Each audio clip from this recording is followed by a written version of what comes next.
pessoal, bem-vindos a mais um programa Viver Bem. Hoje estamos aqui com uma grande amiga, médica, infectologista, a doutora Naíma Fontana. Tudo bem, Ná? Tudo bem, Ná, e você? Tudo, é um grande prazer recebê-la aqui para tirar algumas dúvidas muito frequentes no consultório.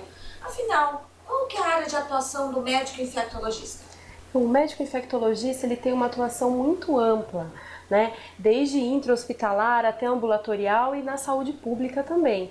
Então, até pacientes portadores de HIV, AIDS, hepatite B, C, sífilis, leptospirose, leishmaniose, até controle de infecção hospitalar dentro do hospital e uma atuação frente aos órgãos públicos, como Secretaria de Saúde, Ministério da Saúde, frente às grandes epidemias, surtos, como a gente está vivendo agora, esse atual surto aí, né, de febre amarela.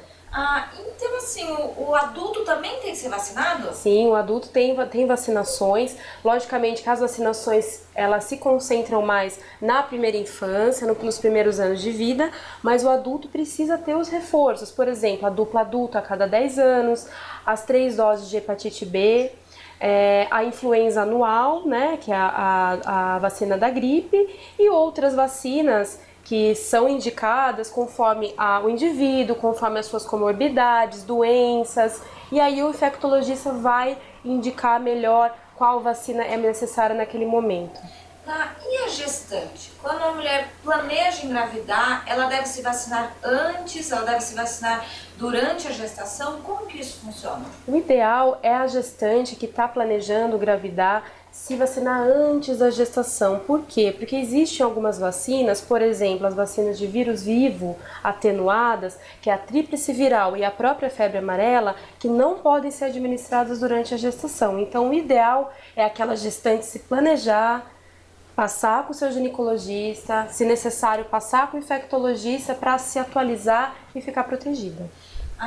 E outro tema também, né, que é muito frequente: estou planejando uma viagem, eu devo me vacinar ou só naquelas zonas de floresta, áreas mais selvagens, ou sempre tenho que me vacinar? Como que funciona a vacinação do viajante? Então, a medicina do viajante é uma área muito interessante, que o infectologista também atua. É uma área relativamente nova no Brasil, mas já é muito comum na Europa, nos Estados Unidos. Cada área do globo, cada país tem as suas doenças específicas. A vacina que é sempre exigida, que o brasileiro que viaja já sabe, é a febre amarela. Por quê? O nosso país é endêmico. Então, o que eles evitam com a exigência da vacinação? Que aquele indivíduo suscetível, que não é vacinado, seja portador assintomático do vírus da febre amarela e carregue esse vírus para esse país que não tem a febre amarela. E nesse país, se ele tiver um mosquito vetor disponível, essa doença pode se tornar endêmica. Então, paralelo à febre amarela, que é uma obrigação, uma certificação de alguns países internacional, existe a vacinação para proteção do próprio indivíduo, né? A proteção dele. De acordo com países, por exemplo, a África, existem países... Quando eu fui para a África, eu tive que ser vacinada. Teve que ser vacinada. Tem alguns países da África que exigem, por exemplo, a meningocócica quadrivalente. Não que eles exigem, mas para sua proteção, porque lá existem outras meningites de outras cepas que não a C, que é a meningocócica C, a vacinação disponível no Brasil, outros sorotipos que não tem aqui. Então o infectologista vai saber orientar de acordo com o país, de acordo com o que você vai fazer. Você vai entrar em contato com animais, você é um veterinário, vai entrar em contato com macacos, você precisa tomar a vacina da raiva aqui, antes de ir para lá. Se você for para uma área com saneamento básico muito precário e a febre tifoide estiver presente, precisa se vacinar contra a febre tifoide. Então existem particularidades de acordo com cada região, inclusive a malária também. Dependendo da atuação do indivíduo, se ele vai para dentro da mata, precisa fazer a quimioprofilaxia de malária também. E quanto tempo antes a pessoa deve buscar esse auxílio, essa ajuda? Ele deve ir no médico, no próprio aeroporto, agências de viagem? Como que essa pessoa deve se orientar? Isso é uma dúvida muito frequente. O ideal, né, é uns 6 meses antes, né, para a gente poder, inclusive, completar o esquema vacinal da hepatite B, mas no mínimo 3 meses. 3 meses antes da viagem para ter orientação, porque para algumas vacinas exigem mais de uma dose e o intervalo entre as doses geralmente é de 20 dias. Então a gente precisa desse tempo para a pessoa, o viajante ir devidamente protegido. Tá. E uma dúvida também que foi enviada para nós, muito frequente, é dessas doenças novas, o Zika, chikungunya, até mesmo a febre amarela que está muito em voga. Conta para mim, como que a saúde está lidando com isso? A saúde pública, a vacinação? Você tem muitos casos no seu consultório, mais no hospital? Como isso está funcionando? Então, a Zika, chikungunya e a dengue, eles são transmitidos pelo Aedes aegypti, que é aquele mosquito que está todo mundo sabendo, todo mundo já conhece, né? E assim, eles são endêmicos. O controle ao vetor está acontecendo. O que está preocupando em relação à febre amarela é a letalidade. A letalidade da febre amarela é de 50% nos casos graves. Nossa, Alta, mais alta até que a dengue. Apesar da dengue ser mais comum, a febre amarela mata mais nos casos graves. E o que a gente está preocupado? A febre amarela ainda está na mata, a gente ainda está só com o ciclo silvestre. No ciclo silvestre são outros mosquitos que transmitem, que é o Sabetes e o Hemagogos. Nós ainda não temos a febre amarela urbana, que é transmitida pelo Aedes também. Então, qual que é o medo do epidemiologista, do infectologista neste momento? Portador suscetível não vacinado vai para a floresta, torna-se portador assintomático e traz esse vírus para a área urbana. Picado pelo Aedes aegypti, a febre amarela está instalada no ambiente urbano e aí vai morrer muita gente.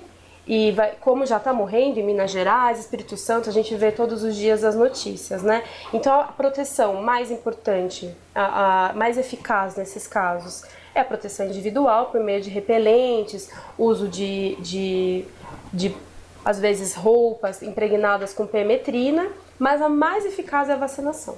A vacinação. E a gente vê que em Sorocaba é muito comum a história da dengue aqui. O que você leva esse aparecimento maior de dengue, do Aedes aqui em Sorocaba? Aqui em Sorocaba, nós temos alguns fatores de risco para a presença do vetor, que aglomerações, né? Chuvas, que formam, após a chuva, formam aquelas poças e aqueles depósitos de água que são propícios à proliferação do Aedes aegypti, né? Não só em Sorocaba, mas nas cidades vizinhas. Então, por isso a Aedes gosta, né, bastante aqui da nossa região, né? Ele tem os fatores propícios para a sua proliferação, né? A fêmea, ela se alimenta do sangue, então por isso que ela pica. Então, em aglomerações, o Aedes tende a proliferar com mais facilidade. E qual que é o recado mais importante que você daria para os nossos telespectadores a respeito do médico, infectologista, de vacinação, enfim, de todo esse contexto que nós estamos vivendo? Qual o recado mais importante que você daria para as pessoas? Manter a vacinação em dia, isso é o mais importante. Manter toda a vacinação, a carteira de vacinação tem que ser colocada dentro da carteira, isso é muito importante para o médico saber o status vacinal. Você que é de área endêmica, de recomendação da vacina pelo Ministério da Saúde, se tiver condições e não tiver contraindicações, vacine, tá? Porque se tornando vacinado, você também quebra essa cadeia de disseminação da febre amarela, então você vai se proteger e vai estar sendo benéfico para a sociedade também, né? E na dúvida, será que eu posso tomar? Eu tomo esse remédio, eu tenho 60 anos, eu estou gestante. Na dúvida, procure um infectologista que ele vai poder te orientar melhor. E só uma última coisa que eu acho que também surge dúvidas entre os nossos telespectadores. Onde que eu devo buscar essa vacina? A rede pública cobre ou a rede pública cobre o básico e depois a gente tem que buscar no médico particular? Como que a gente deve buscar a vacinação? A grande maioria das vacinas, a rede pública fornece gratuitamente. Algumas vacinas não fazem parte do calendário vacinal e são distribuídas conforme uma indicação médica. Por exemplo, a meningocócica C não é indicada no adulto, mas por meio de uma carta do infectologista em pacientes imunossuprimidos, ela é fornecida. Mas a grande maioria das vacinas são fornecidas na rede pública, inclusive a da febre amarela. Poderia ficar aqui o dia inteiro conversando. Acho que vacinas é um tema que as pessoas sempre têm dúvidas, mas espero ter esclarecido um pouquinho para vocês. Obrigada por ter Obrigada vindo. a você. E para vocês que nos acompanham, fiquem de olho. Nosso programa Viver Bem sempre vai trazer as melhores novidades para vocês.